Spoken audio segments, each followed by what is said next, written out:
এই ভিডিওটা একটা ছোট্ট ফ্লিপ অ্যানিমেশন করে দেখাচ্ছি, যেটা তোমরা বন্ধুদের খুব ইজিলি একটা কার্ড হিসেবে দিতে পারো, হ্যাপি বার্থডে কার্ড বলো বা নিউ ইয়ার কার্ড বলো।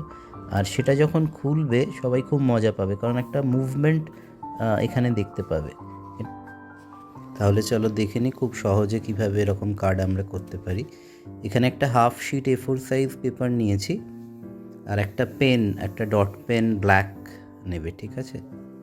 তারপরে জাস্ট প্রসেসটা ফলো করো।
এই যে লেফট সাইডে ড্রয়িংটা করে নেওয়ার পরে আর একবার একটু বেশি প্রেশার দিয়ে আমরা যদি ড্রয়িংটা করি, তাহলে তার ইমপ্রেশনটা সেকেন্ড পেপারে, মানে নিচের পেপারটায় থেকে যাবে।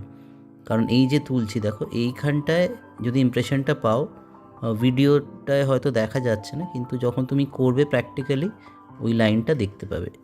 কারণ পরের যে ড্রয়িংটা করব, কারণ একই তো মেয়ের ড্রয়িংটা আমাদের করতে হবে, শুধু হাতের মুভমেন্টটা আমরা যদি পাল্টে দিই, তাহলে কিন্তু পুরো জিনিসটা যখন দেখবে তখন দেখবে যে এই অ্যানিমেশনটা হবে বা মুভমেন্টটা সুন্দর করে দেখতে পারবে।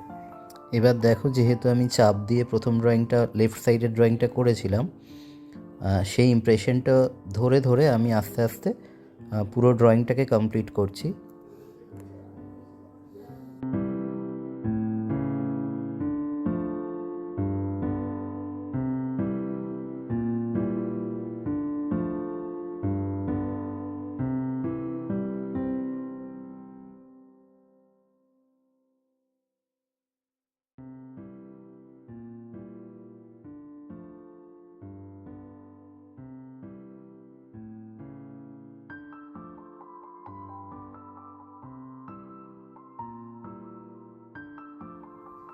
এবার দেখো, শুধু হাতের জায়গাটায় আমি আমার ড্রয়িংটাকে চেঞ্জ করে দিলাম। প্রথমে ছিল হাতটা নিচের দিকে, এবারে হাতটাকে ওপর দিকে করে দিলাম।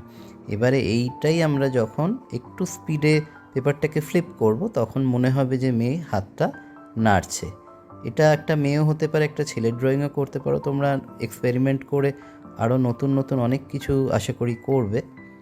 আর অবশ্যই আমাকে পাঠাবে কমেন্টসে যে তোমাদের এটা কেমন লাগলো। আর আরও যদি কিছু তোমরা নতুন নতুন করো আমাকে দেখিও।